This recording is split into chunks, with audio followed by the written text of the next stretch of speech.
Le rêve immobilier en Floride vire-t-il lentement au cauchemar? Dans tout l'état du soleil, des villes autrefois en plein essor connaissent un tournant inquiétant. Les logements s'accumulent sans trouver preneur, la demande s'effondre et les coûts d'assurance explosent au point de faire paraître les mensualités de crédit presque abordables. Alors, votre quartier pourrait-il être le prochain sur la liste? Qu'il s'agisse de stations balnéaires prisées ou de banlieues paisibles, 10 villes de Floride présentent aujourd'hui des signes alarmants, des signaux qui rappellent étrangement ceux qu'on a vus juste avant le krach de 2008. Sauf que cette fois, la chute pourrait bien être plus brutale. Dans cette vidéo, on vous emmène à la découverte de 10 villes de Floride qui, lentement mais sûrement, se vident de leur vie et virent au désert immobilier en pleine crise du marché en 2025. Numéro 10. Port Charlotte. Autrefois, Port Charlotte faisait partie des trésors cachés de la côte floridienne. Avec ses brises marines, son coût de la vie raisonnable et son atmosphère détendue loin du tumulte urbain, c'était un petit coin de paradis. Mais en 2025, l'ambiance a bien changé. Promenez-vous simplement dans quelques quartiers et vous verrez le tableau. Des maisons à vendre depuis des mois, parfois sans aucune visite. Ce n'est pas une impression, les chiffres confirment la tendance. Les biens qui partaient en une semaine auparavant restent désormais sur le marché plus de 90 jours en moyenne. En 2022, le prix médian d'une maison y atteignait 333 242 $. Aujourd'hui, 285 719 $, soit une chute de 14,2%, un recul qui a effacé l'épargne et la valeur nette de milliers de propriétaires. Ceux qui ont acheté en plein boom pendant la pandémie se retrouvent désormais avec un bien qui vaut moins que ce qu'ils doivent à la banque. Mais ce n'est pas tout. Dans les nouveaux lotissements, construits à la va-vite pendant l'euphorie immobilière, les maisons récentes restent désespérément vides. Certains projets ont même été abandonnés en cours de route, faute de financement. Et pour couronner le tout, les primes d'assurance habitation s'envolent. Certains habitants doivent maintenant payer entre 7 000 et 9 000 $ par an, parfois plus que leur propre prêt immobilier. Un déséquilibre total pour les familles modestes ou les retraités qui préfèrent plier bagages. Résultat, une baisse progressive mais bien réelle de la population. Port Charlotte, autrefois si prometteuse, donne désormais l'impression d'une ville figée, sur le point de devenir l'un des symboles du krach immobilier floridien en 2025. Numéro 9. Cap Coral. Cap Coral, c'était la star montante du marché immobilier en 2021 à 2022. Investisseurs, retraités, télétravailleurs, tous rêvaient de cette ville ensoleillée sur la côte du Golfe. À l'époque, les prix flambaient, atteignant 424 767 $ en 2022. Mais aujourd'hui, le rêve a pris un coup. En 2025, le prix médian est redescendu à 361 761 $, soit une baisse de près de 15%, avec certains quartiers encore plus touchés. Pourquoi cette chute? Une partie de la réponse tient en un mot, investisseurs. Beaucoup de ceux qui ont acheté au sommet tentent aujourd'hui de revendre en urgence, redoutant une chute plus sévère. Plus de 25% des maisons à vendre appartiennent désormais à des investisseurs ou des rénovateurs cherchant à limiter leurs pertes. Ce phénomène tire les prix vers le bas, car chaque baisse forcée oblige les autres à s'aligner. Mais la situation ne s'arrête pas là. Le nombre total de maisons en vente a doublé en à peine un an, notamment dans les nouveaux lotissements construits trop vite, trop tôt. Les acheteurs ne suivent plus, et les logements s'entassent sans acquéreur. Autre problème majeur, les assurances. Depuis le passage de l'ouragan Yann en 2022, les tarifs ont explosé. Certains propriétaires paient désormais entre 6 000 et 10 000 $ par an rien qu'en assurance. De quoi décourager même les plus motivés. Résultat, des ventes annulées en cascade, des chantiers arrêtés en cours de route, et une ambiance générale d'attente et d'inquiétude. Cap Coral a toujours ses palmiers et son cadre enchanteur, mais derrière le décor, c'est devenu une zone d'alerte immobilière. Numéro 8. Northport. Northport, c'était l'exemple parfait de la ruée vers la Floride post-Covid. En 2022, cette ville a vu sa population exploser, portée par les télétravailleurs et les jeunes retraités en quête de soleil. Les prix des maisons y avaient atteint en moyenne 379 254 $, un record. Mais 3 ans plus tard, le soufflet est retombé. En 2025, ces mêmes maisons s'échangent autour de 321 224 $, soit une baisse de 15,3%. Et cette fois, ce n'est pas juste une correction temporaire. Les signes d'une crise structurelle s'accumulent. Première alerte, la surconstruction. Devant la demande massive, les promoteurs ont bâti des quartiers entiers à toute vitesse. Problème, les acheteurs ne sont plus là. Résultat, des rues bordées de maisons vides, avec des panneaux à vendre qui prennent la poussière. Et ce n'est pas tout. Les ventes en attente s'effondrent. Les banques deviennent frileuses, exigeant des apports plus élevés et des profils impeccables. Résultat, plus de 30% des ventes en cours ont échoué le trimestre dernier. Du jamais vu. Pire encore, les saisies immobilières explosent. Ceux qui ont acheté au sommet peinent aujourd'hui à suivre, entre hausse des taux, primes d'assurance délirantes et frais cachés comme les charges de copropriété.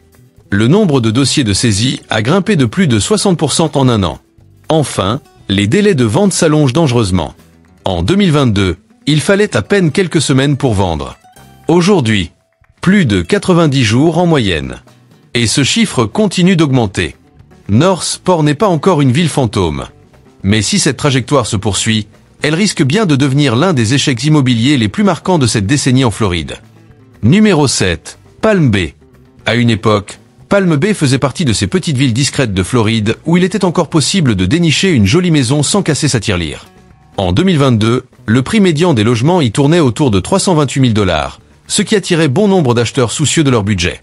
Mais 3 ans plus tard, en 2025, la donne a changé. Les prix ont glissé jusqu'à environ 312 000 $. Ce n'est pas la plus grosse chute de cette liste, mais cette baisse de 15 000 $ n'est que la partie visible d'un problème bien plus profond. Ce qui inquiète vraiment, c'est ce qui se passe en coulisses.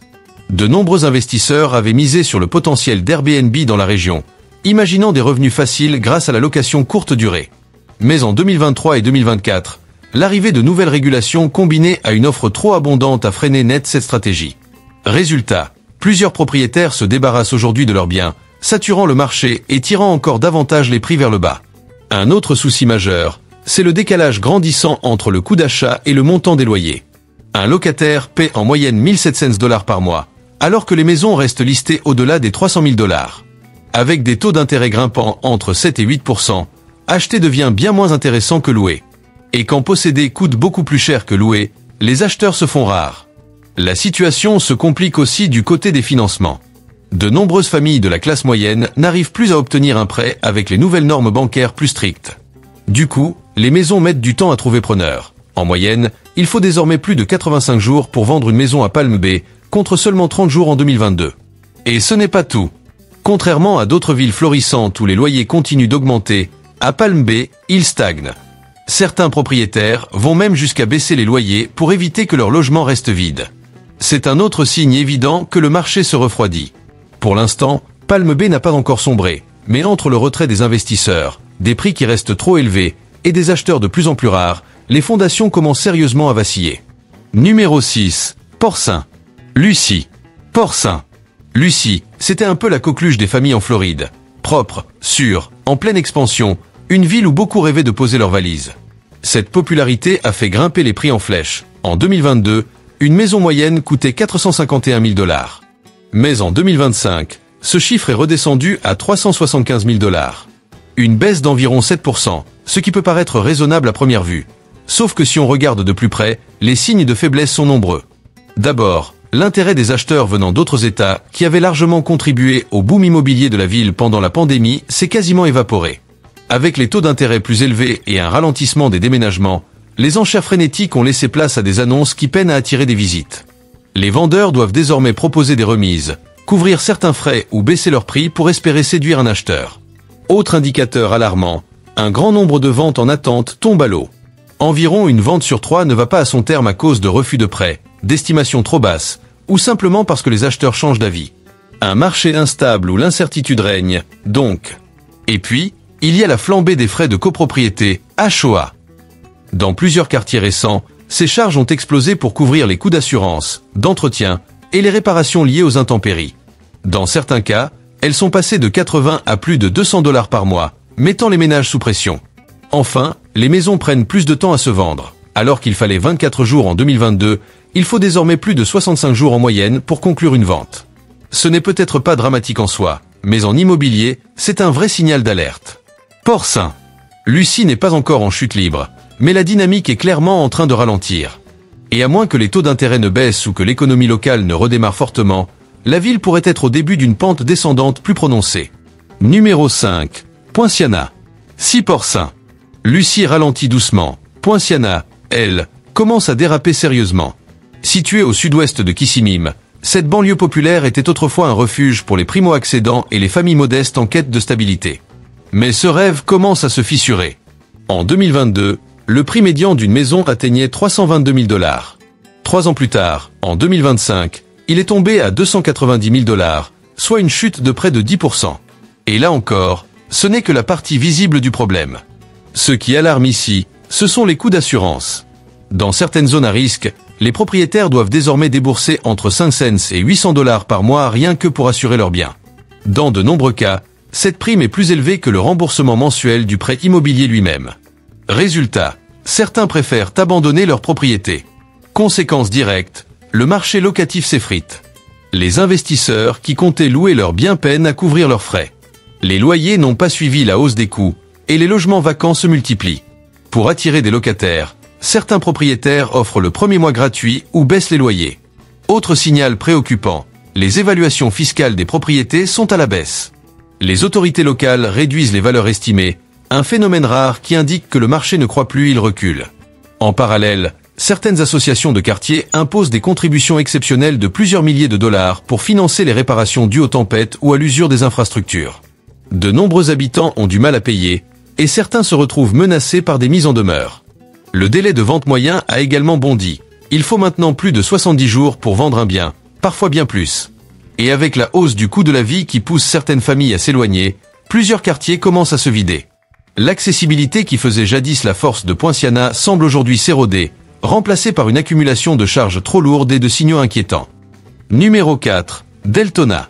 Deltona, autrefois un coin tranquille et abordable où l'on pouvait s'installer sans trop s'éloigner d'Orlando, Daytona ou des plages, commence sérieusement à inquiéter. En 2022, le prix moyen d'une maison y tournait autour de 340 000 $.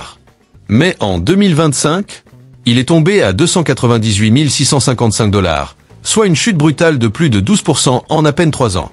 Alors, que s'est-il passé? L'une des causes majeures, c'est le départ progressif des habitants. Les familles qui faisaient autrefois battre le cœur de Deltona s'en vont. Et pour cause, les frais explosent. Les assurances habitation dépassent désormais les 6 000 $ par an, et certaines copropriétés, HOA, ont vu leurs charges grimper de plus de 40%. Dans ces conditions, beaucoup préfèrent plier bagages. Résultat, la demande fond. Les maisons qui, jadis, suscitaient plusieurs offres dès leur mise en vente, peinent aujourd'hui à recevoir une seule visite.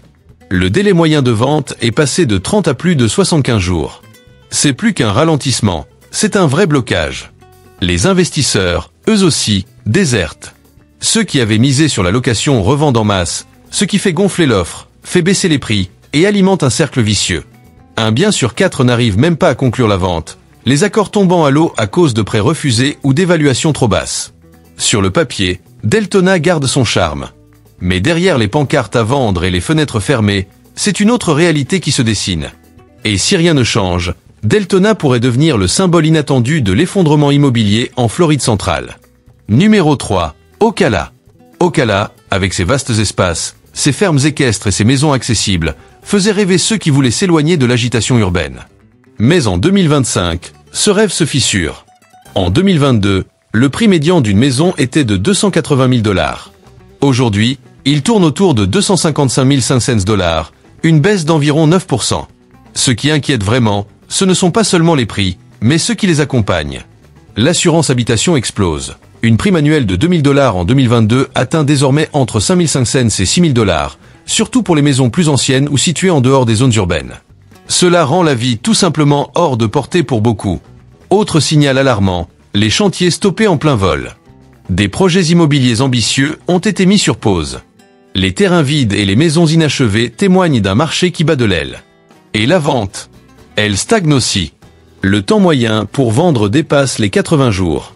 Les acheteurs attendent que les prix baissent encore, pendant que les vendeurs s'angoissent et offrent rabais et avantages pour tenter de conclure. Même les autorités locales commencent à s'ajuster. Les évaluations fiscales sont revues à la baisse, preuve que la baisse des valeurs immobilières est bel et bien actée. Ocala conserve ses sources naturelles et son atmosphère rurale, mais si les coûts continuent à grimper pendant que la demande chute, la ville risque de se retrouver sur la liste des futurs déserts résidentiels de Floride. Numéro 2. Tampa. Tampa, c'était la star du marché immobilier floridien. Une ville en pleine expansion, riche en opportunités et dynamique. En 2022, une maison y coûtait en moyenne 383 400 $. En 2025, on est redescendu à 360 000 $. Pas une chute vertigineuse, mais suffisante pour faire froncer les sourcils. Le vrai problème, c'est l'offre qui explose. En un an, le nombre d'annonces a grimpé de plus de 55%. Les biens qui se vendaient en 2 semaines stagnent désormais entre 75 et 90 jours. Les vendeurs n'ont pas le choix. Ils baissent les prix de 10 000 à 20 000 dollars, juste pour rester dans la course. Côté financement, ça coince aussi. Avec des taux d'intérêt proches de 7,5%, de nombreux primo-accédants ne peuvent plus acheter. Résultat, les ventes en cours ont chuté de 28% au premier trimestre 2025. Et ce n'est pas tout. Les investisseurs quittent le navire, notamment ceux qui avaient misé sur les locations Airbnb. Beaucoup de biens sont désormais vacants, les loyers ne couvrant plus les coûts. Les anciens quartiers à la mode deviennent silencieux. Tampa reste une ville agréable à vivre, mais sur le plan immobilier, la fièvre est bien retombée. Si la confiance des acheteurs ou les taux ne changent pas rapidement, Tampa pourrait bien devenir l'un des exemples les plus frappants de correction du marché en Floride. Numéro 1. Winter Haven. Winter Haven, ce petit joyau central de la Floride, connu pour ses lacs et son atmosphère paisible, faisait rêver ceux qui cherchaient une vie plus calme, loin du tumulte d'Orlando. En 2022, les maisons s'y vendaient autour de 300 000 dollars. 3 ans plus tard, on est tombé à 275 500 dollars, soit une baisse d'un peu plus de 8%. Mais ici, ce n'est pas seulement la baisse des prix qui alarme, c'est l'instabilité de tout l'écosystème immobilier. Le coût des assurances est devenu insupportable, 6 cents à 8 cents dollars par mois, parfois plus que le remboursement du prêt lui-même. Et ce sont souvent les maisons proches des lacs ou plus anciennes qui en pâtissent le plus. En 2024, la ville a même connu une chose inédite. Plus de gens sont partis que venus. Une première en plusieurs décennies. Trop cher, trop risqué, trop compliqué. Les nouvelles constructions? Un désastre. Les promoteurs avaient vu grand entre 2021 et 2022. Mais aujourd'hui, ces maisons flambant neuves restent vides. Les offres pleuvent, 20 000 dollars de réduction, options gratuites, même du cash pour attirer les acheteurs. Les acheteurs, justement, se rétractent. Les prêts ne passent plus, et les frais inattendus, comme les réparations après tempête, en découragent plus d'un. Certaines maisons sont même revendues en dessous des prix de 2020. Winter Haven reste, sur le papier, une ville charmante. Mais son marché immobilier, lui, est au bord du gouffre. Si rien ne change sur le plan économique ou législatif, cette ville pourrait bien devenir l'épicentre du prochain krach immobilier en Floride.